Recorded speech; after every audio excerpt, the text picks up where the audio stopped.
This week, we travel into a tome that sends us into a new world of collaborative fiction with EVERYVERSE.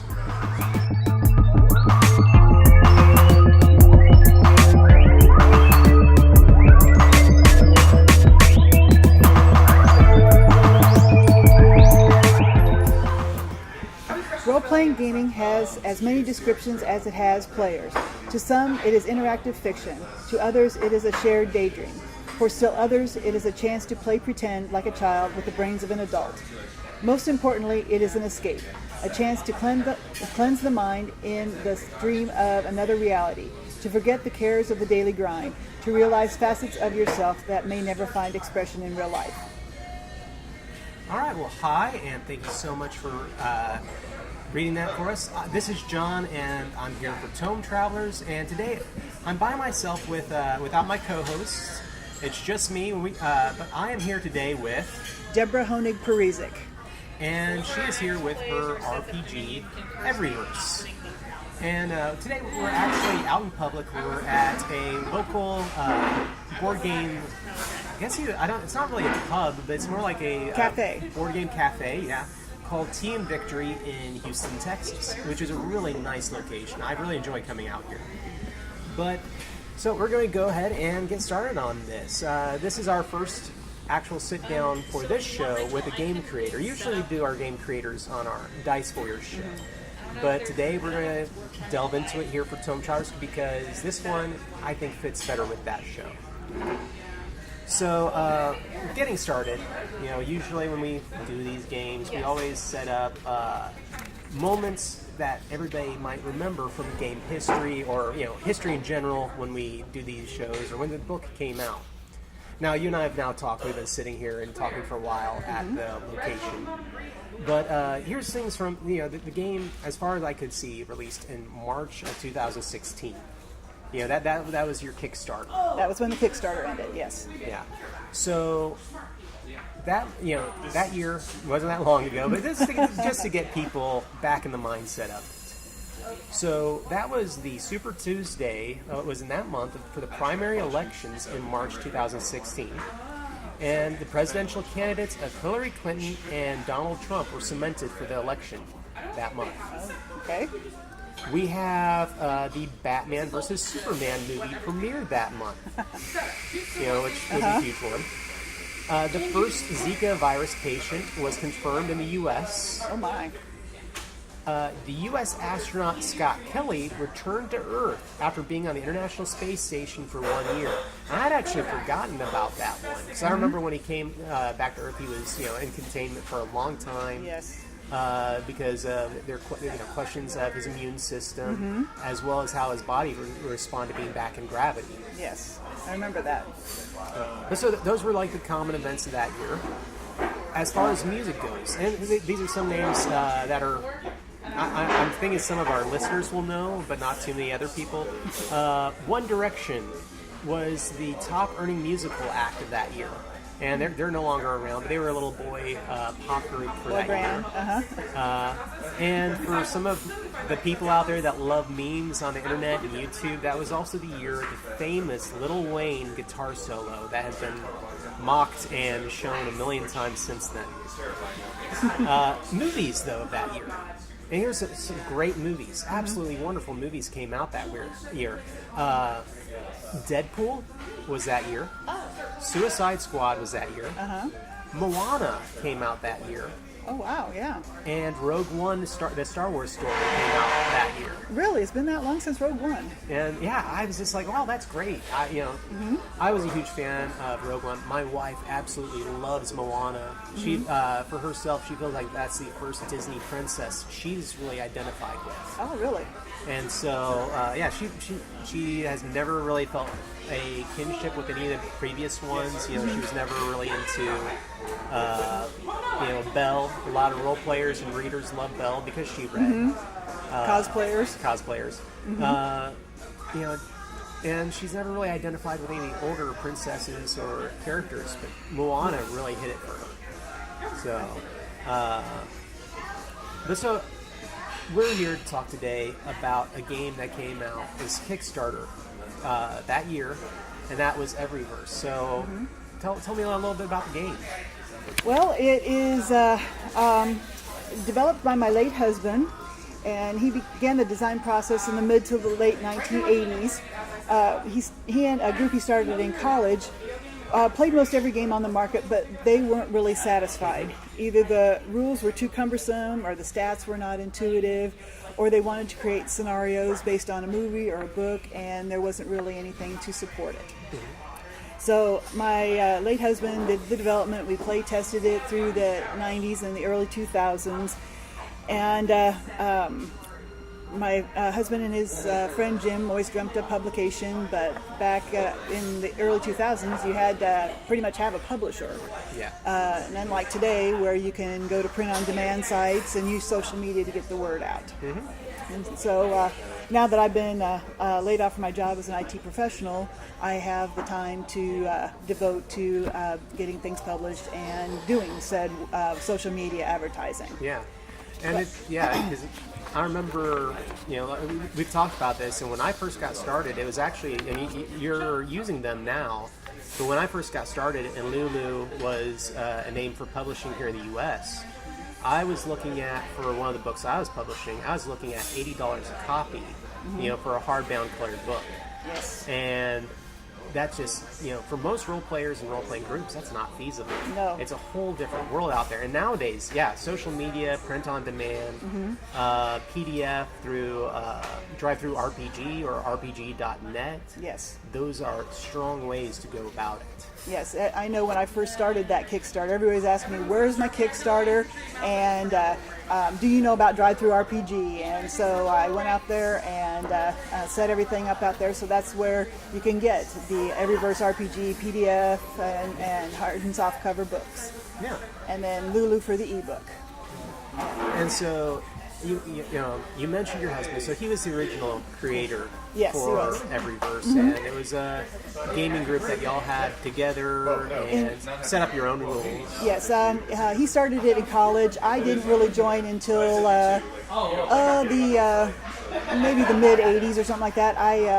I'd never even heard of role-playing gaming when I grew up in small town Iowa, and so I started off as a solo player. And what got me hooked is that he used his rules and built a Star Wars scenario for me to run and play through. And at that point in time, I was hooked. I think I've played in all the years since then. I think I've played one game of D&D. Yeah. And I've been spoiled by our rules. That's good. And so you're then a very big fan of it. And so which edition of D&D did you actually play? Oh, man. Remember? This was like AD&D. That was pretty much okay. That's yeah, it. no. That was ages ago. The age of THAC0 and armor class that really didn't make sense. Yes. Those were the years. I actually got started myself in role-playing games in the second edition with Greyhawk. That was the first one because I'm from here in the South, and Dungeons and Dragons was a dirty word. But at that time, but I could get away with playing Greyhawk. Yeah, even my late husband's mother asked me as is it okay for them to be playing stuff like this? And I said, well, of course. I mean, 90% of the time you're fighting evil and so on. But yeah, she was concerned about her sons playing role-playing games. Yeah, no, recently, my wife and I had a game group that we were asked to run. It was actually our Sunday school's leaders. They wanted to play in a role-playing game. They had seen it on TV through what's the name of the show? Big Bang Theory. And they were like, we just want to know. It looks like they're having fun, but we had always been told in past role-playing was bad, and it's not something for us. And so they came out and they're like, this is not bad at all. And then they ended up fighting this evil monster that somebody had summoned, and he was playing a paladin. I think his wife was playing a bard, and so they fought against the evil creature, and they're just like, wow, that was cool. And this has nothing to do with all the things I was told in the 80s and whatnot. So I don't know if they're still gaming. They actually ended up moving to Louisiana not long after that, but I think it definitely changed their opinion of it. Yeah, I was kind of hoping that my former teammate, when I was an IT professional, he has a stepson who is a youth leader in a church, that they would be interested in trying to do this with his youth group. So far, not yet. Yeah. But I'm still hopeful. It's a hard thing now. A lot of times, churches are more willing to play board games than they are the tabletop role-playing games. But, I think that's just a stigma. I'm hoping it will change. I think it is. My wife recently was interviewing for a job at a church, and she, during the interview, mentioned, this is something we do for a living on the side is, creation and working in the RPG industry. And it turned out, like, the assistant pastor, he says, like, oh, really? Oh, that's so awesome, because I grew up playing the Robotech RPG when I was a kid. That was what I loved. And, it came up at the table with all these, elders of the church and everything else. I'm just like, Oh, good. Yeah, I'm hoping that things are changing now. People are realizing that, much like rock and roll, people had it wrong. People had the wrong idea of what it actually is. Exactly. So tell us a little bit about the product. I mean, you actually brought the book here today. I did. I wrote down a few highlights here that EVERYVERSE RPG solved the issues that vexed that gaming group that we had. You can generate characters easily. We have like 5 different methods you can generate a character. You can adopt facets of settings easily because we don't have any really hard and fast setting rules. We do have some for world creation. We use the standard distribution approach to the character attributes and the skill scores, so those are more intuitive. Using that standard distribution, like the bell curve for IQ, everybody knows that 100 is the average. And so if you're above 100, you're above average. If you're below, but what does 15 mean? And some skill scores. We have a skills cascade that describes character skills from general to specific. And a skill score is set for each level of that cascade so that you can use a general score, like I have a science background, to try to solve an issue, or you can use something more specific like science with a concentration in psychology to solve a psychological problem if you want to. And we have a single method called the attempt to resolve all actions.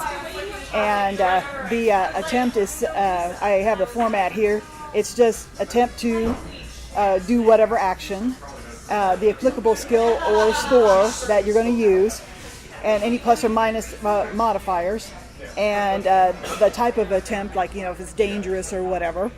And then you roll 4d10, find that number on our SD table, and that, once you're in the grid, you can get a score from 60 to 139. And if you rolled at your score or below, your success. Okay. So it's fairly simple. And also we provide tables for converting from other systems to EVERYVERSE RPG. Cool. Yeah. Now that's so basically EVERYVERSE RPG is a central system, and people can branch out from there, right? I mean, because like there are systems out there that do similar. There's a Cypher system, powered by the Apocalypse. So you've created a way for people to mechanics, essentially. Yes, the mechanics. Yeah, I like to think of it as I mentioned before, interactive fiction, and we just provide the structure for it. And I've seen that now, especially since I have recently become a game master and have had all of 4 outings right now. And I ran the same demo 4 different times, and the players just went in 4 different directions. But my basic rules stayed the same. And so there was never anything of whatever, no matter what the players do, they end up here. And back in the AD&D days when I played, we ran into that sometimes. It's like, no matter what they do, they end up here. Well, but I didn't want to go there. Yeah. I wanted to go over here.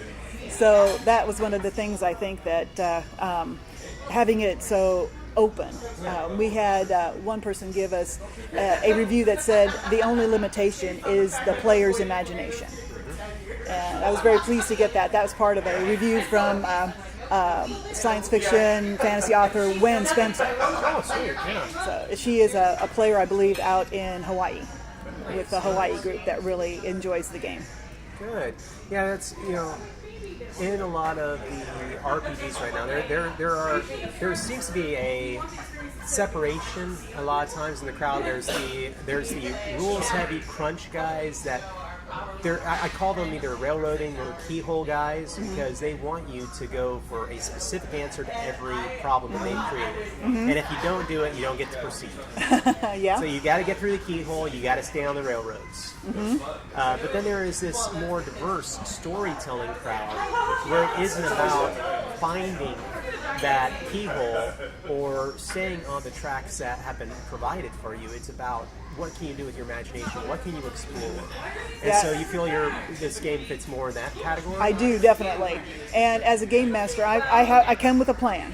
And those 4 groups, none of them followed the plan. Yeah. So it's a challenge for me because I'm winging it then. And so, okay, so give me a second, I got to think about it. Okay, now you can do this. And they'll say, okay, yes, I want to do that. Well, roll them. And then we decide, what the attempt is and what the skill scores that are applicable, etc. And then the group can proceed. Yeah, I definitely don't want to railroad anybody. Yeah. And at some point in time, we will be producing some modules. And my late husband left seed ideas for at least 13 modules. And plus, the gaming group in Hawaii has developed some modules. Unfortunately, I think most of that work got eaten by the volcano. Oh. Yeah, at least 2 of the guys that I've had contact with and were gaming with, their homes were destroyed by the volcano. And everything from their vast collections to their computers that had all the work on it. So that module may not come out for a long time, unfortunately. And so then we will provide the plan, and the characters, but won't necessarily expect everybody to follow them. I understand. All right. Well, may I go ahead and have a look at the book here? Oh, please. So we can do a quick talk about that. So, right now, what you brought today is a hardbound book. So, who are you going through with your binding or with? This is all Drive-Through RPG. Drive-Through RPG, which they also do the fulfillment for groups such as Adventure Week. AAW uses them, and several other publishers now are using Drive-Through RPG for fulfillment. So it's a really good place to go when it comes to hardbacks. In fact, I think, and I might be wrong, but I'm pretty sure Onyx Path Publishing, who does a lot of the vampire games and other things like that, that they're also using Drive-Through RPGs. And they're not one of the biggest companies, but they're still pretty major. And for them to be doing that, it's a great move. Yes. So yeah, I was very pleased to hear about them. I've been learning so much having gotten into the industry. And yes, these were a great find. I'm so glad that somebody suggested them to them. But so, as far as, Drive-Through RPG, it looks nice. You've got a great cover. It is a wrapped back. Nice. All together, the paper quality. It's got a great weight to it. Very easy to follow. Very easy to read. Good fonts. Good divisions. Yes, as far as everything else. Yeah, they also made some suggestions on fonts and so on. And it has a great look to it, and it's very easy to read, very easy to flow through. And I'm looking at just a page here, and I love, it says a word about tech levels. You have your table. It says tech levels, everything from cyberpunk to Renaissance era. Yes.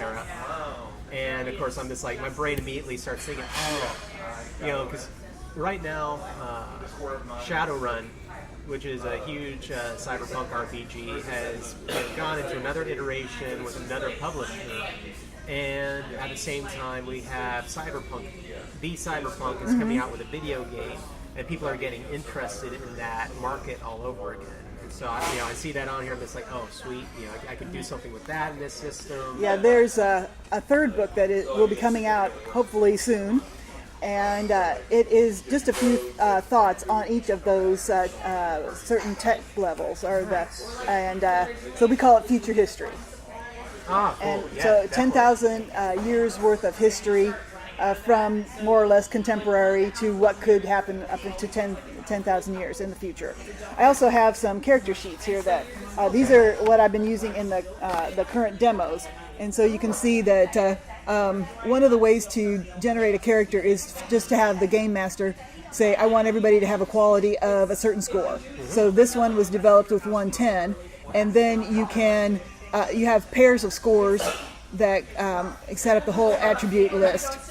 So that quality breaks down into body and mind, and you can shift up to 10 points per pair of scores depending on where you want to focus. These people are going to have some psychic abilities, so we shifted 10 points to the mind, and so the body becomes closer to average. And then on the body side we have physical and motion, so we shifted another 5 points so that this person would be quick, and they would have an average body build. And then that also flows down into the last strength and endurance. On the physical side, motion is coordination and speed. On the mind side, we now have a score of 115, and so the pair of scores from that are influence and intelligence, and we wanted those to be the same, so we gave them 100 each a 115, didn't shift any points, and then those filled out the last 4 columns. Nice, And then yeah. we have a section for equalizers in the middle that they have to. They were going to get some talent scores. That's for our paranormality, and then they had to have a balancer of anxiety of -5. And then here at the bottom we have the skills cascade that I mentioned before. So in the first one we have the skills vehicle, and that is emotion with the primary attribute of 110. And then this person put 3 skill points in it. So they eventually have a skill score of 113 in it. And then more specific, they wanted to focus on air vehicles. And so they get the 3 skill points from the generic or the general, plus the 3 put in for the air. So they get to add 6 points to their score. So they have a 116 score of. Okay, yeah, so cascading down. Yes. Okay, that's really nice. Yeah. That actually makes sense. And for our listeners, so I'm looking at the character sheet. You have what looks like a skill tree branching out from the central quality. I don't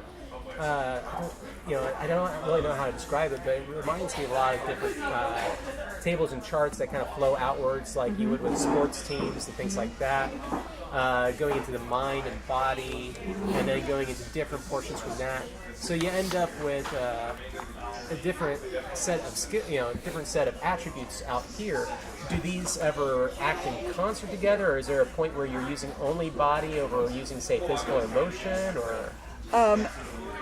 The body especially is used in combat. Okay. And so the body will take damage, and if it gets below 60, then the person is unconscious. All right. And so if that one's taking damage, then all the other skills that flow down from it, the attributes that flow down from that are affected. And same with the skills. Okay, well, that makes sense. No, that's it's a very good character sheet. I like the layout and the flow and the color. Is this like your official character sheet that Yes, y'all it is. use? And did you design this, or did somebody else design it? Somebody helped me out with that, yes. It looks really nice. I can actually see how it flows together using the number system that you described and everything. It's really good. That's good design. Yes, thank you. And so going down into different areas, you have a lot of area as well to describe the character, which I think is really important because the numbers give you a lot of the crunch, the mechanics.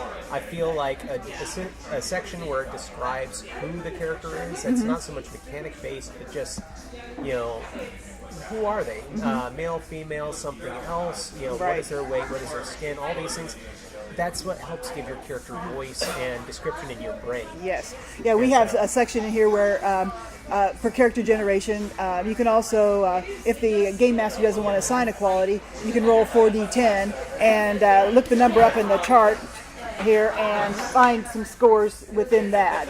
And so you roll 4d10 and arrange them in a predetermined order, or arrange them in the best order, highest number to lowest number, to get a attribute score. and then you can set your scores beyond that by the shifting points. And we also have rules in there for rolling if you want to set hair, skin, height, weight, etc. Nice, yeah. That's great. Well, thank you so much for showing me that. Now, the scenarios that you've been running for it, what kind of scenarios have you been doing? The first one is a near future Earth-like world where some kids have been recruited, and well, they don't know it, but they've been recruited by a criminal organization, and they have the possibility, the genetic possibility of becoming people with powers, psychic powers of some sort, or paranormal powers, that might be better to describe them. And this criminal organization has found them, recruited them, and they have a researcher who is helping them with the they have a shot that will activate their abilities.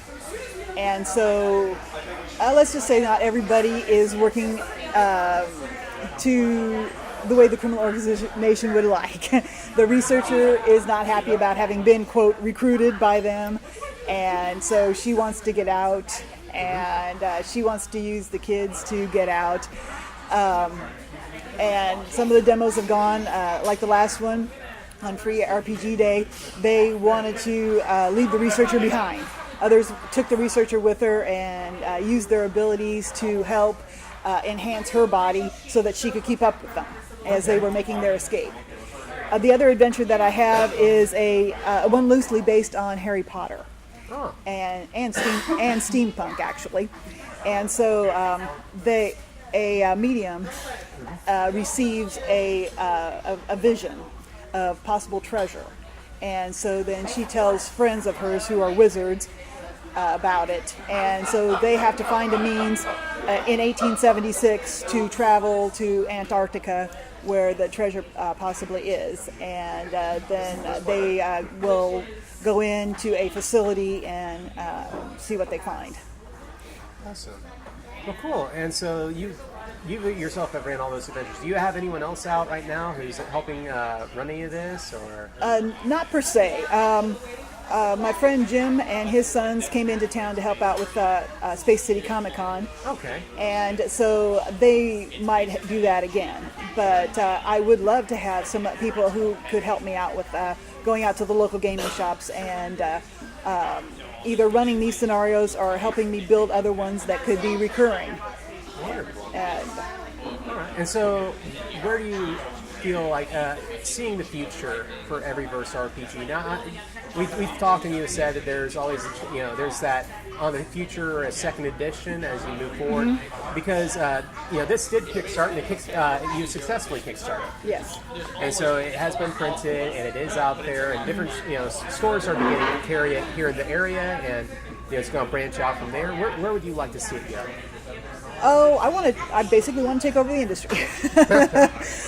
Seriously, near future, I want to get book 3 and book 4 out. That will, and getting some t-shirts to people, that will fulfill the Kickstarter. And then I would like it to be in every shop here in Houston. Get some surrogate folks to help me run games and help me go to conventions. Because recently we had Comic Palooza in the area, and I don't have enough juice personally to go and run 6 hours of gaming and try to run a booth too. Yeah. And so I would love to have someone else to help me go to conventions, and eventually I'd love to go to Gen Con and any other big con that's out there that. And also, I like I said, I want to produce the modules. My late husband left us seed ideas for the modules. So I'd like to build a company, basically, that would help me with game design, play testing, everything. Putting out that second edition, using the information that I found recently that he left behind. So, yeah, I basically want to grow a company. That's awesome. And I do want to say that I think it's absolutely, this might sound odd, but I think it's very beautiful that you are doing this and honoring your late husband. I think it's Thank an you. amazing thing, and it's a way to continue together. And so I think that's beautiful. Thank I you. just want to definitely say that. And that's when you told me about this, because we actually met at Dragon Slayer Comics here in Houston, which is, for our listeners, we got global listeners on this. Dragon Slayer Comics is kind of a staple here in Texas. There's a brand new one that has opened up here in Houston in the last 2 years. And then the other ones people know about are in San Antonio and Austin, and those are huge staples to the community in Texas. It's kind of a Sri Lanka Mecca place that people travel to just to go see them. And so, but we met on Free RPG Day, and you were running demos there. And when you told me about your purpose and you told me about the history, it's like I can resound with that, because I have a game that I want to put out still, that I'm working on, and my wife and I and friends, we've got all these ideas and games, and we end up working on other people's games more than we end up working on our own sometimes. And so when you told me this, I was just like, that's beautiful. And Thank so you. I just want to say thank you so much. And I really do, I think that the system, the artwork of the cover is beautiful. It catches people's attention. And where it goes from there, I see growth potential. And I just want to say thank you so much for coming on the show and showing this to us as well. Thank you so much for having me. All right. Well, thank you guys, and be sure to tune in next time the show comes out. It should be in about 2 to 3 weeks, and we'll see what we got then. Talk to y'all later. You've been listening to Tome Travelers. Please subscribe to get our episodes as soon as they release. For more information about us, check out PassionNerdly.com, at PassionNerdly on Twitter and Instagram, as well as Facebook.com/PassionNerdly. Also, if you're interested in supporting our show, look us up at Patreon.com/PassionNerdly. Once again, thank you for listening. This has been a production of the Southgate Media Group. For more podcasts like this one, head over to SouthgateMediaGroup.com.